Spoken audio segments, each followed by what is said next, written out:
and she was soon to be evicted from her home because a subsidy program that she was enrolled in had eclipsed, and she needed to figure out a way to now continue paying her rent. And back then there was a thing called the Green Book, and it was a physical little like phone book almost, but for government offices. And so I went through that, and I called every single housing agency there was in that book, and I was able to help her enroll in a new program to finish paying her rent and make her ends meet.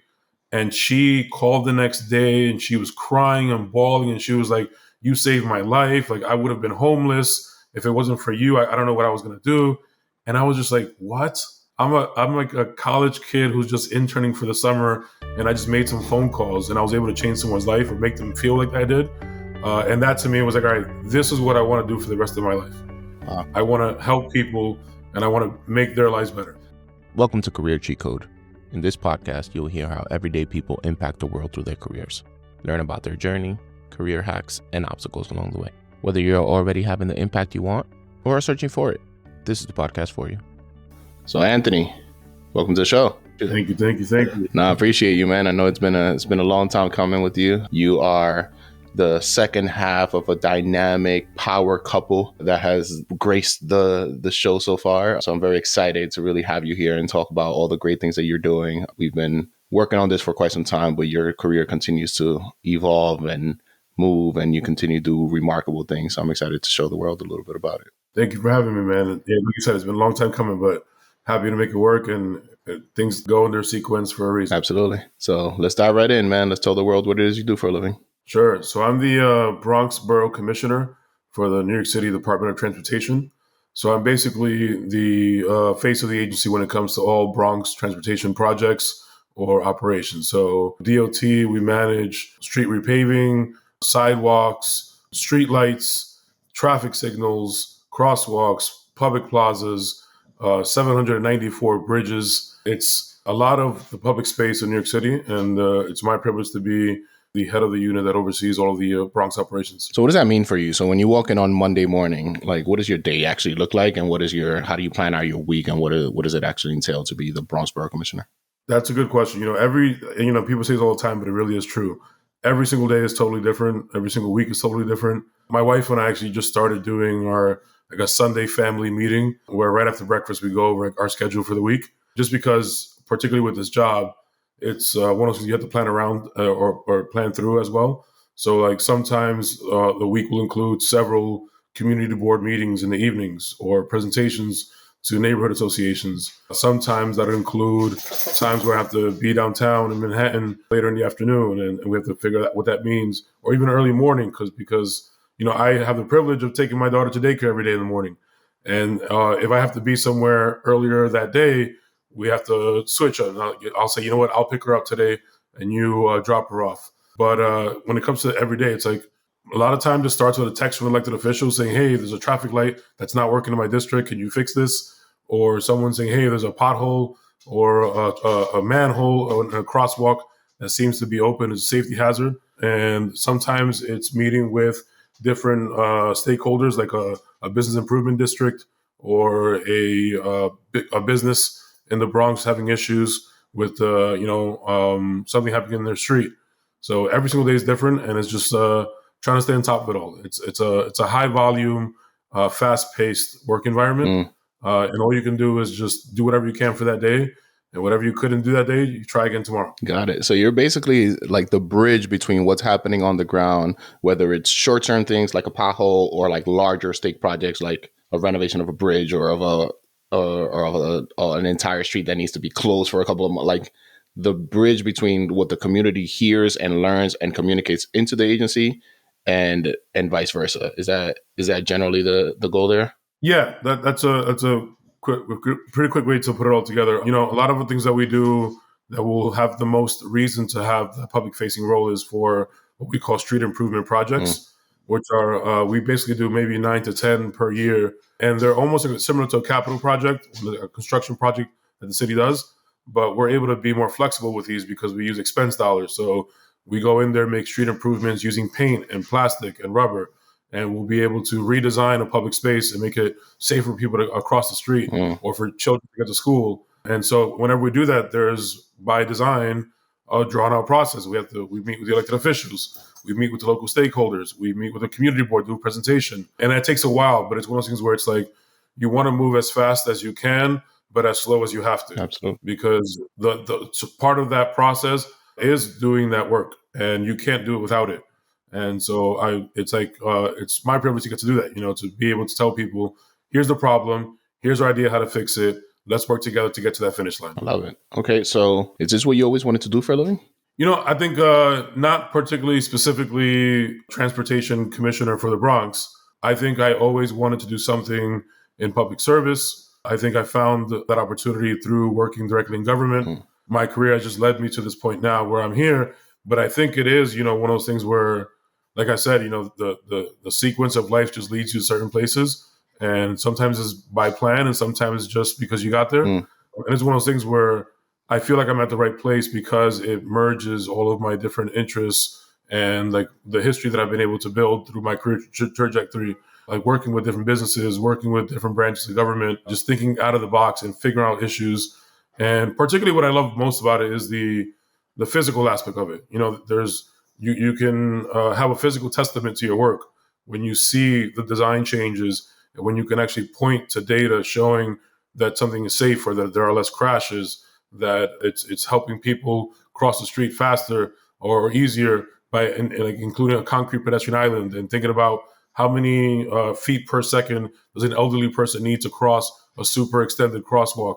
These things are things you can actually quantify and say, like, I actually made my community better in some small, particular, tangible way. I love that. Tell me where were you born? Where were you raised? What was your upbringing like?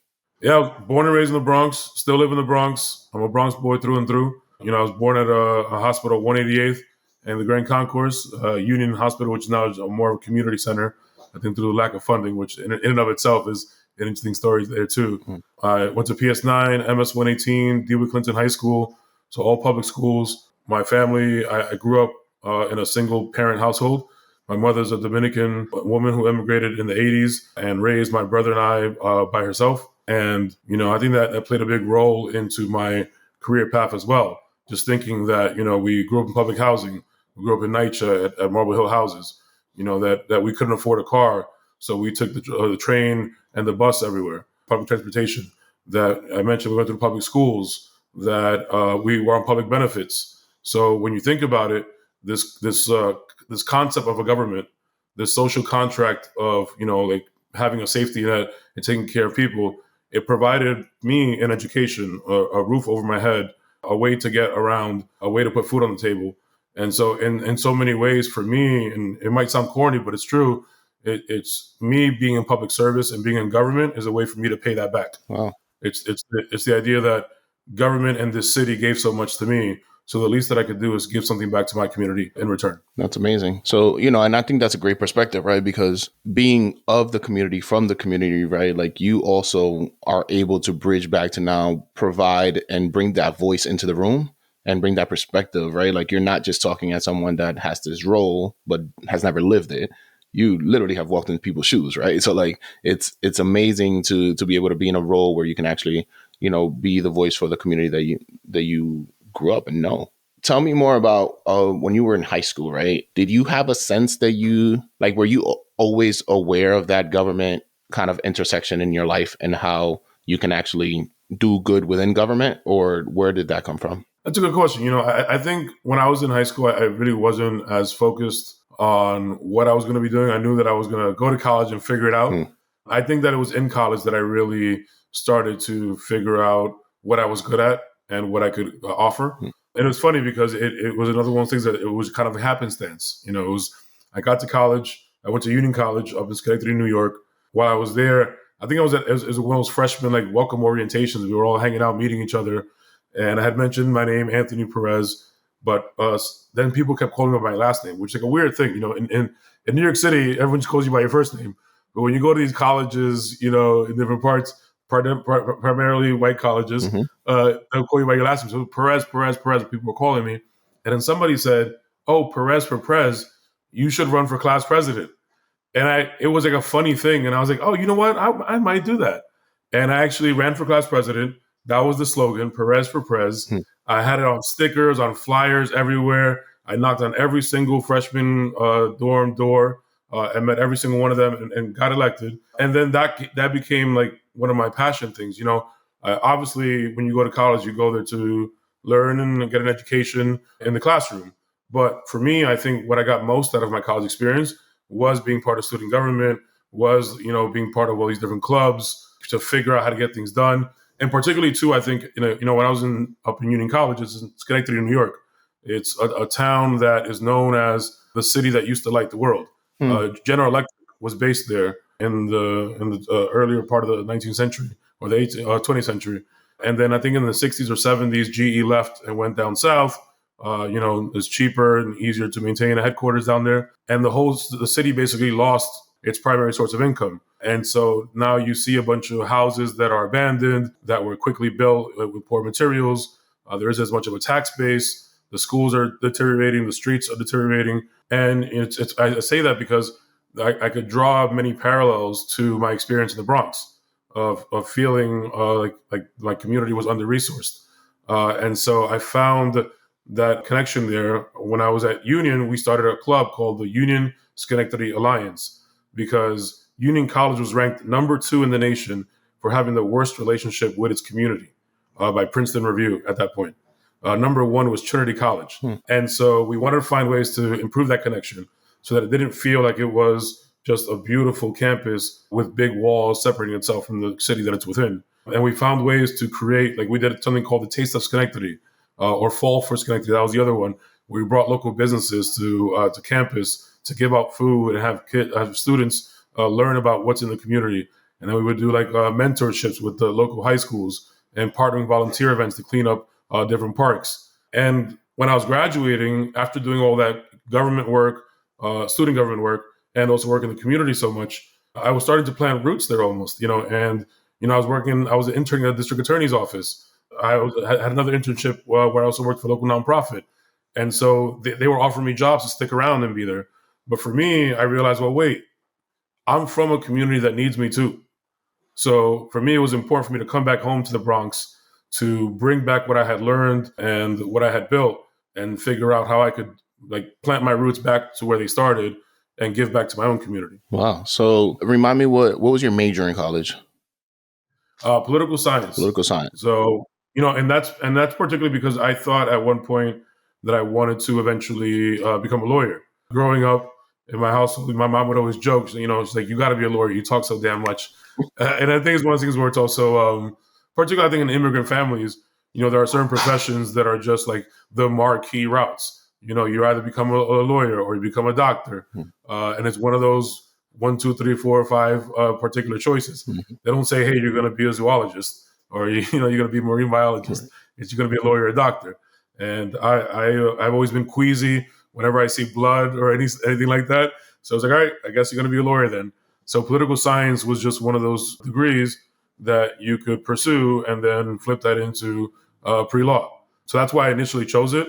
But I think I've always been interested in, like I mentioned, just the concept of what government is, and then learning more about that and how it works just intrigued me and worked out. Got it. That makes a lot of sense. So, which also makes sense why you had, an internship in the district attorney's office and why in your mind that was the path, right?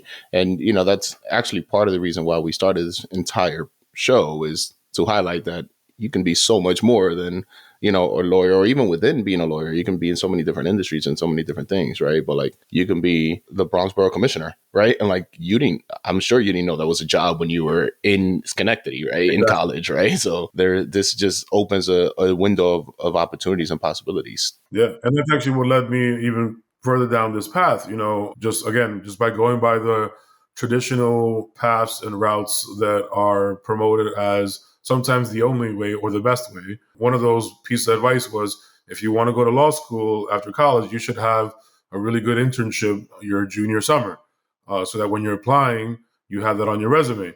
And so one of those things that I looked up was to get an internship in a legislative office. So that junior summer, I wanted to find an internship in government in my community that would prepare me at some point for the prospective legal career that I thought that I would have. So what I did was I actually looked up all the elected offices, all the legislative offices that are in government, the ones that are particularly in the Bronx. I sorted them by distance and then basically created a map for myself because I was going to find an internship that summer. And so I went to the first one and I was like, hey, my name is Anthony Perez. I'm a junior in college. This is my resume. I'd love to intern for you for free. And that was my plan to do that all throughout. And the first office that I showed up to was right on Burnside near the Grand Concourse. And it was the council member Fernando Cabrera's office. I walk in there. I did exactly what I just said. And they called me back when I was getting back in the car going to the next office. And they're like, actually come back, meet the chief of staff. It worked out. And I got the internship that summer. And I was ready to go to every other office. I had my resume printed, like 50 copies. But it worked out that my first stop was the one that worked out for me. But when I was doing that, I was also directly put into doing constituent services and managing cases. So when every everyday New Yorker might call and say, hey, I'm having issues with my rent, or I'm having issues with my electricity, or what can my council member do for this or for that? And there was one particular person who had called, and she was soon to be evicted from her home because a subsidy program that she was enrolled in had eclipsed, and she needed to figure out a way to now continue paying her rent. And back then there was a thing called the Green Book, and it was a physical little like phone book almost, but for government offices. And so I went through that and I called every single housing agency there was in that book. And I was able to help her enroll in a new program to finish paying her rent and make her ends meet. And she called the next day and she was crying and bawling. And she was like, you saved my life. Like I would have been homeless if it wasn't for you. I don't know what I was going to do. And I was just like, what? I'm like a college kid who's just interning for the summer. And I just made some phone calls and I was able to change someone's life or make them feel like I did. And that to me was like, all right, this is what I want to do for the rest of my life. Wow. I want to help people and I want to make their lives better. And I realized that I didn't need to do that with a law degree either. Absolutely. I love that. And I think you said a few things in there, right? Like one, the determination and foresight to print out a bunch of resumes, not email them, print out a bunch of resumes and have a plan to go to different offices with physical copies. Like that in itself is a lot of initiative, especially for a college student, right? Like that's not the norm, but you saw something as an opportunity and said, you know what, I need a good experience and I need to make an impression. So let me go do this. Then you were placed into this internship. And instead of just having something that is just for your resume's sake and for the sake of saying you did it, you really took it seriously and you're able to really bring yourself, bring your experiences, bring your community-driven mindset to actually impact people's lives. So, it's remarkable for me to hear that you went into this mostly as a resume builder that can get you to law school. And then you get there and it like completely changes your perspective on things. And you're like, you know what, I could actually do something in this area to help people. And that's great. Yeah, no, I think that's what, that particularly that perseverance part, something that I think resonates with me. And it's one of the things that I think is a constant throughout my trajectory so far is that, I may not be the smartest, I may not be the best or in certain areas, but I will not be out hustled. That's guaranteed, and that's one thing that I've always had with me. Like when I turned 14 and I went and got my worker's permit as soon as I turned 14 and I was like, I'm going to get a job. And I walked up and down Fordham, Tremont, Burnside, and I went on every single storefront. Was a 99-cent store or a restaurant. And I was like, I want to work. What can I do? And I found a job working at the library, at the Francis Martin Library, right in front of BCC on university. And that's how I got my first job, was, again, that kind of perseverance. When I wanted this internship, I was like, you know what? I'm going to go out there today. I'm finding an internship. And when I was almost ready to graduate, similarly, I had printed and drafted a cover letter and a resume. And I did the same thing where I was like, I'm going to find a job in one of these government offices. And I did that for every single government office in the Bronx. So that's like 3 congressional offices, 5 state senate offices, 12 assembly offices, 9 city council offices. And I was literally at my desk folding these into a triple fold and putting them in envelopes when I got the email that I got into the Urban Fellows program, which was my entry into government. It's almost like Teach for America, but for government, where you get placed in a fellowship and placed at an agency for 9 months to obviously give back in public service, but also get your entry into this career path. But, like one way or another, I was going to find that job. It happened to be that I got it through the fellowship. But if I didn't get that fellowship, one of those letters was going to be read and I was going to find a way in. That makes sense. So you apply for this fellowship and still continue your job search in case you weren't like accepted into the program. And Oh, of course, and you got to have options. You got to have backup plans, plan C, plan D, plan E. I love it. I love it. So tell me more about your experience with this fellowship. Where were you actually placed? And what was that experience like? I still credit so much to that program for my career path. I mentioned it's like the easiest way that I explain it is like Teach for America, because everyone knows about that educational fellowship. 25 people get around 25 every year get picked across the nation to start their careers in city government. And the idea is that there needs to be a more structured pipeline into those career paths so that folks aren't necessarily going just to med school or to law school or elsewhere, but finding other ways to get into government and to give back to their communities. And so each of those people gets placed at a senior level position in city government for 9 months for a paid position. And they're able to learn at a very high pace in a senior level to, really get their feet wet. And again, it's a pipeline because these are folks who may have otherwise gone into other fields who were already excelling, whether through education or through extracurricular activities. And it's a great way to really bring good people into good positions. So what was your actual, like, how long is about a year, right? So, or like 9 months or so of the fellowship? Yeah, it's 9 months. So I was placed at the Mayor's Fund to Advance New York City, which is the city's public-private partnership nonprofit. It's a way to bring in private support through corporation philanthropy and also working directly with community-based organizations, but pairing them with agencies and their programs and initiatives.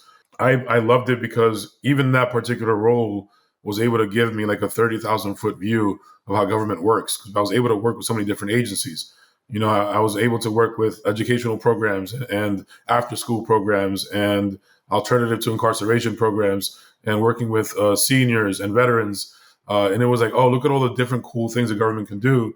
And even just as a concept, the idea that government cannot do everything by itself and arguably should not do everything by itself, that there are better ways to get things done with other partners, whether it be working, I mentioned it, with a community-based organization that has that grassroots support, that has that credibility on the ground, or working with people in the private sector who have that expertise that can move more nimbly and have the resources to do so. But government gives you the ability to reach people in the masses, particularly in New York City. If you just think about the volume, there's 8.5 million people, there's 1.1 million students. Just think about that particular piece by itself.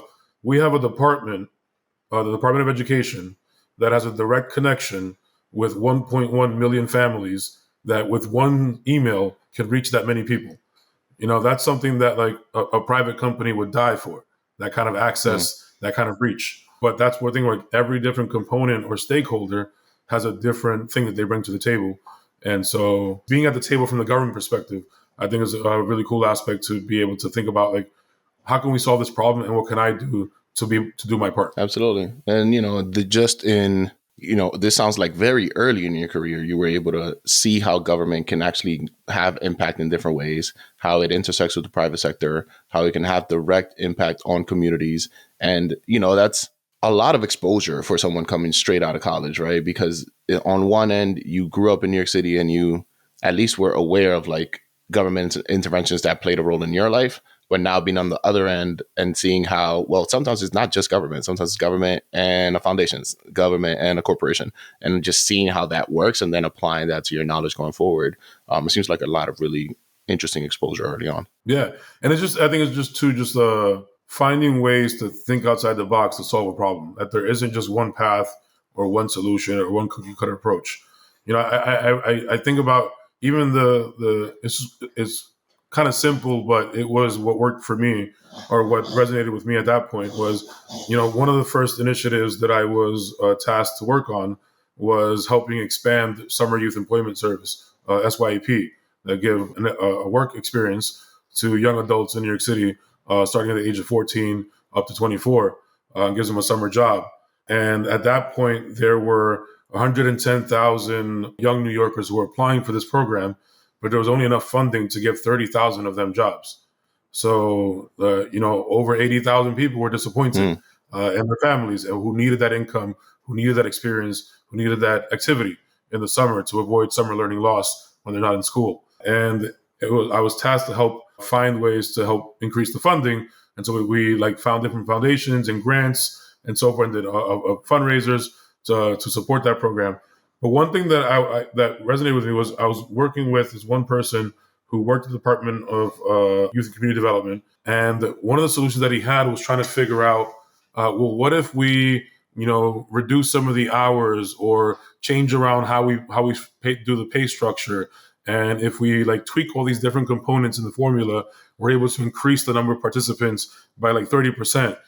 And that just like blew me away. Like I was like, what? You could do that?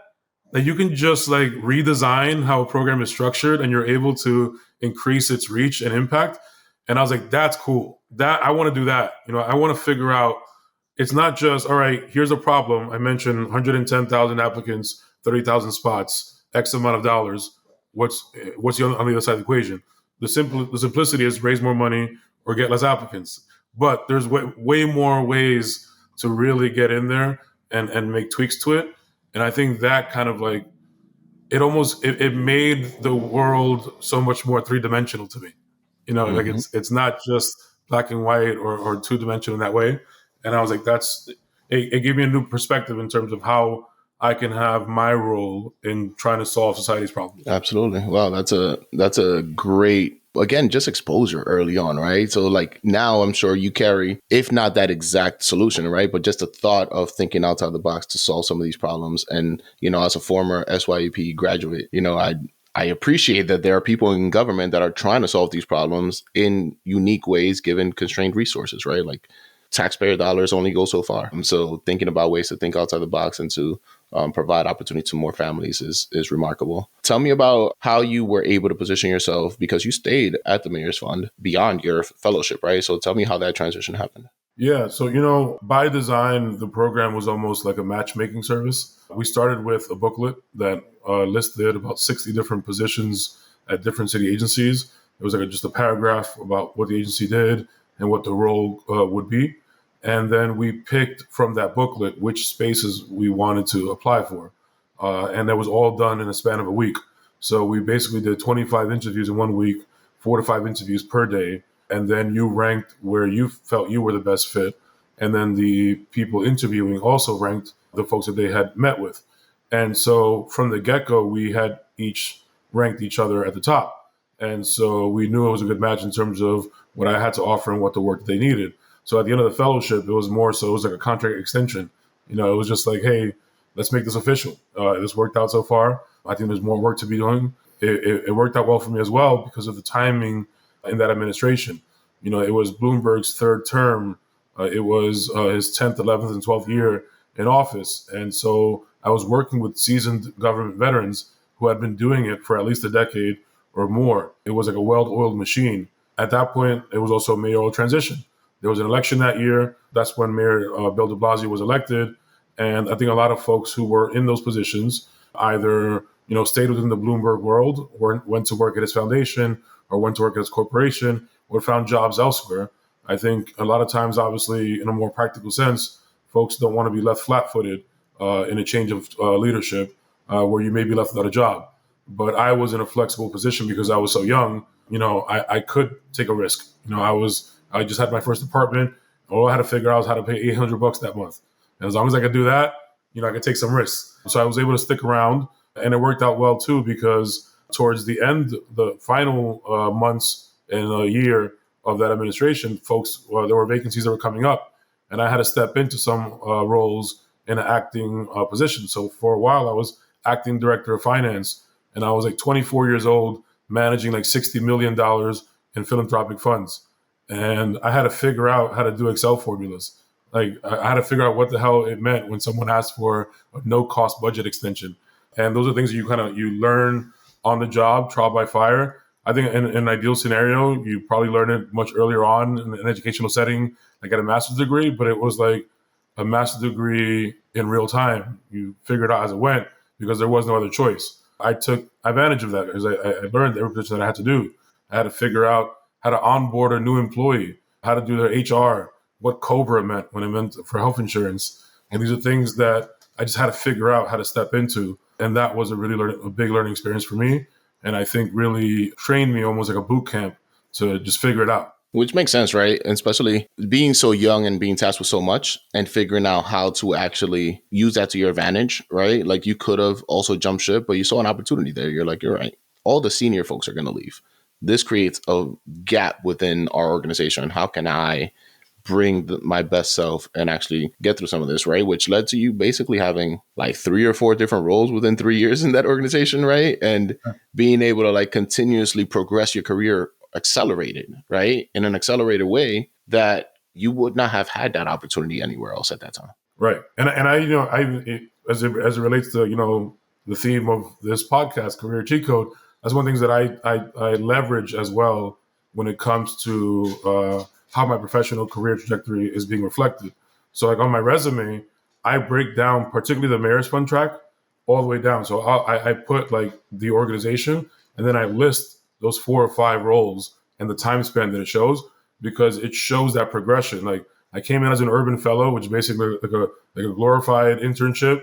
And then I was a program associate. Then I was a manager of special programs. Then I was the associate director of special programs. Then I was the acting director of finance. And that shows how quickly I was able to do that, because I think that's something that's helpful for a prospective interviewer who's looking at the resume to see like, oh, look, this dude like rose up quickly and did a bunch of different roles and figured it out. Absolutely. So you want to tell that story. Yeah, it definitely tells a lot about you. If someone is just reading your resume, at the very least sparks curiosity. Like, how were you able to like get 4 roles in 3 years? Like, what were you? This guy must be remarkable, right? And It sparks a conversation, and then it leaves the window open for you to be able to explain, like, well, this is what happened, right? Like we were at a point where we needed a lot of things, and I was able to step into that. So, I appreciate that you did that. I was gonna say, a part of the beauty there too is just like it's being in the right place at the right time too. Some of it, like I mentioned, it happened that I graduated college towards the end of a 12-year mayoral administration. That was a once in a lifetime thing too, or to some extent, because that the third term was extended temporarily and then rescinded almost. So it just happened to work out that like I was there at that time and I just leveraged it in that way. So it's not even just like I don't want to like belittle some of the path that I took, but I'm just saying like some of it is just working hard and perseverance, and some of it is just taking the cards that you're dealt and playing them. Right. And I think, other folks can definitely find whatever that window of opportunity is within their paths, right? So there are federal government administrations, state government administrations, city government administrations that will have that transition period. And how do you strategically place yourself to be able to be either part of that or be there through some of that? And as you said, just position yourself to actually undertake more, learn quickly, and provide more value to the organization. So, I think while that was unique to you, I think those opportunities will come up again as terms are limited for elected officials generally. Tell me about the moment when you realized you wanted to actually, you were ready to leave the Mayor's Fund after a couple of years. Yeah, that's actually interesting how it all played out there too. For that, I had actually left to study full time when I started a master's degree at NYU. So I had applied and got into a dual degree at NYU for Stern and Wagner for a business degree and a public administration degree. I had done 1 semester while I was working and going to school, but I figured that I felt like I wasn't giving enough of my time to either one. Like I felt like I was doing school work at work and I was doing work at school. And so that's when I said, you know what, this is just a good time for me to really focus on one thing and figure out what the next step is. Had already worked at least like a year and a half in this new mayoral administration. Things are going well. I had helped like kind of rebuild the office with a new team under the leadership of a new executive director. But I also wanted to learn more, figure out what was my next step, and that's why I was like, I'm going to do a full dive into grad school. And that's when I left the Mayor's Fund to really immerse myself in that experience. But even when I was at school, the schedule didn't work out for me that well because, when you're taking 3-4 classes a semester, especially I was at NYU down in Manhattan and I'm living in the Bronx, I'd go downtown for a class at 9 a.m. and the next class not till like 2 p.m. And the one after that, it's like at 6:30. So like, what the hell am I doing between those hours? I was like at every coffee shop and I was like rereading every material that I could at the library. But I was so used to a much more fast-paced lifestyle and being busier. Like my first job out of college was working for the mayor's office. and I was doing all this work nonstop. And so the pace of just a full-time student life was difficult for me to adjust to. And then as life happens, I got a call to see if I was interested in taking a dive into politics. There was a change in leadership at the Bronx Democratic Party where the previous chair of the party, Carl Hastie, was named Speaker of the Assembly. And he didn't want to do both roles to have that legislative leadership position and the political post. So in that transition, a new leader came in, Marcos Crespo, young guy. He was, I think, 34, 30, maybe 33 when he got the position. And he wanted to refresh the office. And he was like, I want to find somebody young, somebody fresh with a different perspective. And somebody told me, hey, there's a guy named Anthony that was working at the mayor's office. I think he's in school right now, but it might be good for you to connect with him. We had a really great interview. We talked for a while about what it could look like, what it really meant to really try new ways to engage people in the political process, to get people registered to vote. I ended up getting the job. And so then I had left the mayor's fund just to focus on grad school. But then I was focused, and then I got a different job right afterwards. So it's not like I wanted to leave for those different reasons. It's just how the progression happened, and opportunities come up in different times, and you gotta take count in terms of the cards that are on the table at that moment. Absolutely. And I appreciate that, right? Because I think sometimes it's easy for people to look at us or look at professionals that are successful like yourself and think about everything being linear, right? Like, oh, he probably did this, then he did that, then he did that, and everything be strategically planned. And sometimes that's just not it, right? Sometimes it's like, I thought I was going to go to grad school. Then you actually like paused grad school for a long time, right? Like you decided that, okay, you know what, this is an interesting opportunity that it makes sense for me to actually do this, and combined with, I'm actually not even feeling the pace of grad school right now. So, the timing aligned, but, sometimes it's not as thought out or not as linear, and it's part of our story. So, I appreciate you sharing that. And even just thinking about this being this is a very important position going into the Bronx Democratic Party. Like, that is a very pivotal post within politics in your city, right? So can you also talk a little bit about what that meant and what you were actually tasked with doing when you got there? Yeah. And, and again, like everything in this story or my story should be contextualized with the time. And now at this point in the timeline, we're talking about 2015, 2016. This was the big election with Trump and Hillary. And to be involved in politics at that point was huge to me. That, a lot of folks got involved in their own ways. Some people like joined clubs or volunteered or, phone banked. But like I was able to help professionally. Like that was my day job from 9 to 5 and obviously extended into the evenings and the weekends. Like my job was, how do we get more Democrats elected? And how do we, particularly in that year, get Hillary elected? And that played a big role in how I didn't finish my degree either.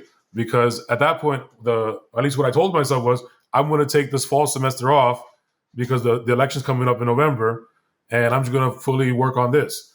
And I thought that Hillary was going to win. I thought I was going to go to D.C. and I was going to work in her administration or something. And that's why that was the mindset then. And then a different election happened afterwards and a different task. And then I was like, oh, I still haven't gone back. And after a while, I was like, do I have to go back? Like, should I go back? And I just never did. Because, life just kept continuing moving forward. And I ended up in different jobs after that. And I'm in a place now where, things are going well and I haven't needed it yet. Maybe I will at some point. I haven't closed that door either. But again, just my story has its own path and the world has its own path.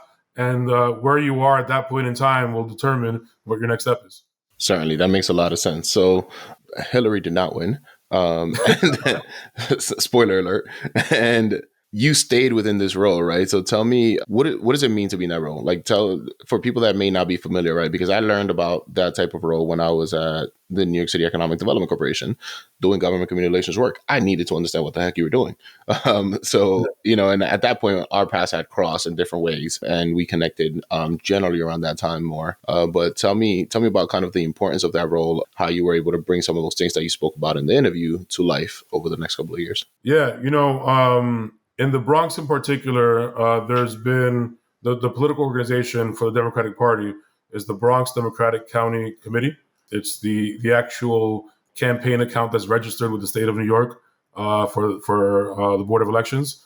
And through that instrument, we're able to pool resources to help elect more Democrats. And through that, there was the ability to have full-time staff as part of that. And so what that looks like on a daily basis is voter registration drives. It's organizing fundraisers for different candidates. It's database management. It's figuring out who are the more engaged voters.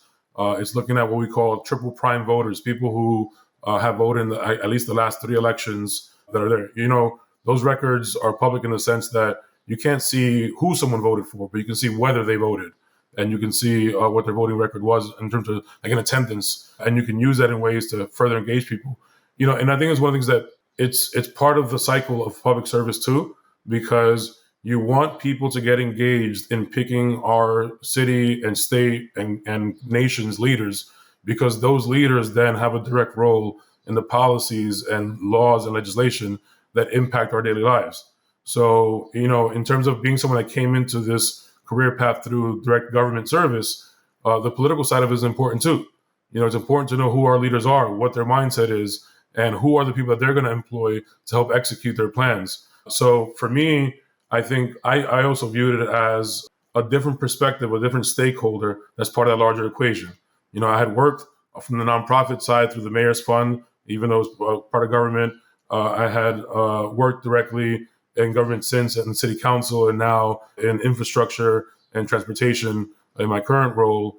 And I wanted to also see what it was like from the political side of things, kind of like on that side of the arena. And it's an ecosystem. And so it's important to get all the different views, points that are all attacking the same issues of like, how do we help people at the end of the day? How do I help my fellow Bronxites, my neighbors, my family, and people that are in similar situations? Absolutely. Okay. So you were in that role for about 3 years, right? Tell me about because this sounds like a really exciting role and a really unique opportunity to have, as you said, a different impact from a different lens. At what point do you realize, there's something out there that I need to try that's different? Even at that point in your career, I think you have certainly shown a lot of progress in your life, right? From public housing and living in the Bronx and different socioeconomic status. So like now being tasked with so much responsibility and growing so much professionally, one could just stay there and retire and your life is like a great professional chapter. So, right. Yeah. So like at what point do you realize, all right, let me try another challenge. Let me try something else. Back to just contextualizing where I was at that point, when I got hired, this is like 2015, I'm 25 years old and I'm the executive director of the Bronx Democratic Party. It was humbling in that sense to be like, wow, this is a privilege for me to be in this role and have these responsibilities and get to work directly with all of our borough's leaders, from the borough president to the assembly members, the council members, and our judges and everything else as well. And I think that was part of it too, that I think I appreciated the experience. I went through it full throttle. I worked late nights and weekends, and I was always available to learn and to forge deeper relationships in the industry as well. But also as it is by design, I went through at least 3 years of work there. So that means that I had been through an odd year election year, an even year election year. And at that point, that means I had gone through the full cycle as well, because I had done a presidential election. I had done a city council election. I had done a mayoral election. I had done a judicial election. I had done even like district leader elections as well. So at that point, I had gone through the full cycle where I had already worked on all these different campaigns at all these different levels. And so after the 3 or 4 years, you're kind of just repeating the cycle. You're doing the next mayoral election and the next city council election. So I felt like it was a good point for me to switch over because I had gotten that experience in those different aspects. But also for me, I feel like I like politics. I studied political science, but more than anything, to me, it's a means to an end. Ultimately, the political cycle, the purpose is the policy, is to get the right people in place to do the work. And sometimes people get lost in that. Like there are people, and no shade to them in their industry, like there are people who like are political consultants or work on campaigns or do like fundraising. And for them, like the war is the result. Like they love that. It's like, oh, now I'm working on this campaign. We're going to kill our opponent. We're going to win this election. And then you work on the next campaign and the next candidate. And it's just a never ending cycle. But I didn't want to get so wrapped into that because I wanted to do more of the work that happens after the finish line. What happens after the election? How do we actually end up helping the people that we said we'd help during the campaign and execute on the promises that were made in those speeches? And that to me was more interesting in terms of what I can contribute. So like I could, for those 3 or 4 years, I could say, well, I helped elect good people that represented my community. But then I was like, I want to go back directly into government and figure out how am I part of that actual service, not just helping the people that do the service. That makes sense. So what was your role immediately afterwards? So at that point, again, just how time works, that was the start of a new administration at the city council, where a new speaker was elected, Corey Johnson. And I had met him a couple times prior, and I had already had council experience. My first internship was at the city council many years prior. So it's kind of like my return back in there, and I was able to apply and interview for a job to work at the speaker's office, working directly at the city council, managing all the council's operations. So that's directly in the role of legislation, a direct role in designing and on negotiating the city's like $100 billion budget, and also working on programs that are funded through expense and executing those with agencies and following up on different issues. So I was able to work more directly again into the type of public service that it's more, how is government directly talking to New Yorkers and helping them in a more practical and tangible way. Got it. Okay. I think so far you have masterfully managed your career, right? You have purposely, and sometimes just by virtue of timing, found your way into different roles, but all impact driven and all very intentional about who you're serving ultimately and who the end recipient is, and ways to make New York City better. I think you have shown ways to do that in different arms of government, which I really appreciate, right? Because it's not just the agencies, it's not just the elected officials, it's not just the mayor's fund. It's like all of this has to work together, and everyone has to come together for us as New Yorkers or as citizens to just see the impact and to see our communities get better. To see you so craftfully do that is I've told you this before, but I'd be in awe when I watch you. I'm like, man, you crushing it, bro. I appreciate you. And by the way, that's my dog, reverse sneezing. You have an English bulldog. I don't know if you heard of that in the background. I didn't even know what a reverse sneeze is, bro, but I'll take it. It sounds like snoring. It's the weirdest thing ever. Okay. Hey, shout out. That's, this is a 2 featured podcast episode. So it's cool. Then, so we've had the whole family at this point. So it's, well, kind of. That's great. Yeah, that's great. Basically, after your time with the speaker's office, you ended up going back into an agency. Tell me a little bit about that role, because I know it was kind of also a good segue into where you are now. But we'd love to hear about kind of your time within the Department of Parks. Yeah. So that's another one of those, kind of like storybook senses where things just worked out. Because, I mentioned how I started my career in government through the Urban Fellows program. But if my actual first job was actually at the Parks Department, because the Urban Fellows program starts in the fall in September. But I graduated college over in May that same year. So there were several months of a gap before I started this fellowship, and I had to figure something out. And one of my friends was actually working at the Parks Department, and he had told me about a job opening where I worked as a summer mobile unit supervisor. So I basically managed a small team, and we had these vans, and we drove around to different parks, and we opened up the van, and there were hula hoops and balls and a screen where you could play the Wii, and it was just like a park event on wheels. And so I really loved that job. It was one of the funnest jobs I ever had, and I only did it for that summer because I immediately went into the Mayor's Fund through the Urban Fellow program. But when I was looking at different agencies in terms of what would be my next move, the Parks Department was one that I had my eyes on, because I always said, if I ever worked for agency, like Parks is definitely on the top of my list. It's just like you get to directly help people. I grew up obviously in New York City in the Bronx.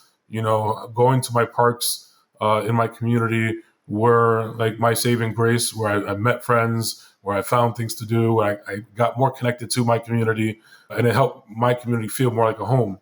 And it was literally my first job that paid me after college.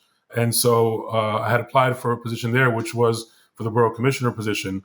And I ended up being hired as Manhattan Borough Commissioner at Parks. So I was in a similar role to where I'm at now, but more focused on the Borough of Manhattan. So overseeing all of the park operations from Battery Park down at the bottom of the island up to Inwood Hill Park at the top of the island, and everything in between. And I talk about how the progression of the work going from the Mayor's Fund into politics, into the council, and to now in this agency role, I think there is some linear sense of me finding more ways for me to have a more direct role in the public service. And so where at the Mayor's Fund, I was supporting partnerships and programs that already existed, then when I was at the Democratic Party, I was helping candidates who would then advance some of these different bills or programs or improvements to society as we saw them. And then I worked at the council where we were actually passing the bills to put them into writing and make them actually happen. And then I worked at an agency where it's like, now that these things are a bill, that are already legislation, that are already funded, how do we actually make them happen? How do we actually serve the public in that way? And again, also doing it in a role where it's directly related to infrastructure and tangible improvements. Like I can say, like I was part of rebuilding that park, from the design stage through the procurement to the actual construction to the ribbon cutting and to now seeing kids playing down that slide and using that water fountain. Like that is an actual physical thing that I can touch and say I had a role in. And again, to me, it's always purpose driven. To me, it's like, why I do public service, why I work in government, or why I do what I do today. It's one of those where I flip it back and I think like, why am I waking up today? I would love to sleep in. I would love to just stay in my sweatpants and chill on the couch. But why am I going to get up early in the morning and leave my daughter and my wife and leave the house? Why am I going to put on that suit and that tie? It's because I can justify it to myself because I made an improvement in somebody's life in some way in the community. And to me, that's what makes it worth it. To me, it's like, the reason why I'm making these sacrifices is because it's worth it that I get to help somebody. And then even more so when I can point to it and say, look, that's why I did it. I was part of that. Certainly. Do you have I know they're all like your babies, but do you have a project that you're like super proud of that you walk past or that you see that may not even still be completed that you're like, man, I played an integral role in that project there? My wife, Jalissa, who you mentioned, she's been on this podcast. She was one of your original guests. I kill her to death when we're in the car because I'm pointing out every little thing where I'm like, oh, see that light right there? That was broken. We were able to get that fixed in 2 days and it was an issue. Or like there's a pothole where I'm like, yeah, right there was an issue because there was a water line that was broken and we were able to get it done. And the smallest things to me are what I focus on. Like when I'm just walking around, I'm looking up, I'm seeing where the wires are connected to. I'm seeing whether the street light is working as I'm walking down the street. To me, it all relates back to the personal. When I see like a sidewalk that's cracked, I think about me and my daughter and her in the stroller and how that makes it difficult to walk through. When I think about like long distances and a crosswalk, I think about my mother who's starting to age and she's getting to retirement age and she's having difficulty with her knees. Like, can she make it across this in a safe, timely manner? Or would she have difficulty or be in danger? My grandmother was killed in a traffic violence. She was run over by a car. My cousin, David Fernandez, was killed 2 years ago crossing the street, actually just standing in the corner, and a car crashed into each other and killed him there. And so being able to have some role in making these streets safer so that we don't have another situation where a grandmother like mine or a cousin like mine gets killed, or I think about prospectively, like to make it easier for my child or for my mother to traverse their own communities. That to me are the small wins that make the bigger picture all worth it. And even I'll walk down the street. I'm like, you know what? Hey, I was part of rebuilding that crosswalk, so now it makes it easier for those kids to get to that school. And that to me is like, there's no one particular project, but it's those small things. It's fixing that light, it's fixing that crosswalk, fixing that sidewalk, and those are the wins that are worth it all. No, and that's great, right? Because that's how you contextualize the impact, right? And like really like bring it down to like safety. And when you talk about like you've lost family members to this, right? And like how do you make it safer for other families? How do you make it safer for other children? So it's just, I just appreciate your intentionality in your career so far to make sure that you have an impact in everything you do and a ripple effect that goes from there. One of the things that I'm very clear on is we don't have to sacrifice doing good for doing well, right? So growing up, it was either you're going to work in like finance or lawyer or doctor and make money, or you're going to be broke and do really good things potentially. Like that's not the case. We'd love to hear about generally how much money people can make in this type of field, given your level of expertise at this point. I think when you get to like a senior level or executive level position at an agency, if you're like at a commissioner level, assistant deputy commissioner, all those positions, you're already in a bracket where usually it's between like 150 to 250. I would say. Mm-hmm. The mayor himself, I think, makes like $245 by the charter of New York, like our constitution for the city of New York. So usually the other positions fall within that. So you're in that range. But like you said, I think it's something that it's not chump change either. I think that you could probably find similar roles with similar responsibilities and the sacrifice you have to make in terms of time and commitment. If you find something like that in the private sector, it's plausible that you would be paid more depending on what industry that it's in. But I think that there's additional compensation on top of that. I mean, there's obviously the practical sense of, working for a city job. You have the pension, you have that kind of job security. You can take a civil service exam to have that kind of protection. There are significant benefits that are tangible that makes it worthwhile to have the city job that are not just reflected in a digit that you can put on a piece of paper. But there's also like what I mentioned in terms of that purpose, that idea that like I get paid in like knowing that I help somebody, So like when you think about why would I wake up in the morning? Like I don't know if I could do the same thing if I was waking up to make the partner at my firm more money. And I don't know if I could wake up tomorrow just to increase the profit value of a company that I work for. And again, no shade to anyone that works in the private sector or does that. But just for me, I feel like I need that purpose in addition to the financial compensation to really make it worthwhile for me. Are there any forms of media that could be books, podcasts, newspapers, anything that you have read or that you read consistently that impacts you personally or professionally? Yeah. I think in terms of media, I follow a lot of, different inside baseball, like government media firms like City and State. I read all the dailies in New York. I start my day that way, just like I open up like 30 tabs and read like every article there is about New York City government, particularly the Bronx, particularly transportation. And I read through those on a daily basis. It's important for me to know what's happening to do my job well and to know the changes in time. In terms of books, I'm more of an Audible person. I use the app and I get through books on my commute. So I'll like be listening to something while I'm getting through to where I'm going. In terms of a particular book that I would recommend, this is going to be kind of low-hanging fruit for people that are in the government and urban planning industry. But I think it's worthwhile given that this podcast in particular is more wide-ranging, people from different walks of life and different jobs. So it's important to highlight this as a preeminent book to look into. But The Power Broker, by Robert Carroll. And again, if you talk to anyone that works in government or public policy or urban planning, they'll be like, of course you read The Power Broker. You have to read The Power Broker. It's one of those things where it's like an intro into government. But for those that are not familiar with it, it follows the life of Robert Moses, who was called the Power Broker because he had all these different positions. He was the head of the Parks Department. He was head of the City Planning Division. He was part of the state's Parks Department. He worked under different mayors and governors and was able to use and leverage his influence and connections to advance his ideas and projects. And that led to the building of most of our highways and parkways, a lot of our parkland, and how our city is built today.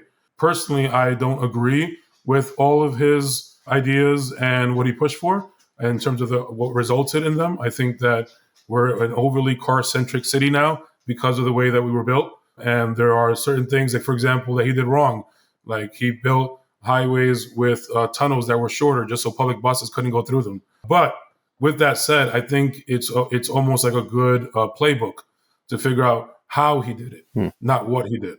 In terms of how he was able to write those bills to benefit his mission, how he was able to leverage the federal funding to build those parkways around the time when FDR and other presidents were putting all this infrastructure funding in place, how he was able to even structure agencies to make them more productive and get more things done. I think that's something that's worthwhile to look at. Again, you don't have to agree with it. You don't have to like him, but it's interesting to see how it was done. And it's almost like a playbook in terms of how government can be leveraged to get the results. Okay. That makes a lot of sense. Yeah. I mean, I actually heard that as an Audible. It's like 24 hours worth of listening. So, I completely get it. But I do understand. And I think it's really important, especially if you're in this work, because you realize also how in the implementation, there was not community engagement. There was not there was intentionality around excluding certain folks from some of these public assets, right? So, you can learn from that and figure out how to implement things differently in this decade. And like I said in the beginning, it's like that's part of my daily job now. I think when I talk about that Sunday meeting that I have with my wife in terms of what my week is like, I might have to say, oh, well, sorry, but I have 3 late nights this week because I have to go to these community boards, do these presentations. And like, it's time away from my house. It's time away from my family. And it's sometimes contentious. Sometimes it's adversarial in terms of the conversations that we're having at these meetings. But the process is necessary for the result. You can't do it on your own. You can't just hard hand demand these things to happen. And if you don't include the public and the community in the process, you end up with results that don't benefit everyone. It's one of the things where my favorite quote that I always say is African proverb, if you want to go fast, you can go alone. But if you want to go far, you have to go together. Is there anything else we haven't discussed today that the world should know about Anthony? I think another part that we didn't really touch as much throughout the interview, or I think it probably highlighted itself throughout.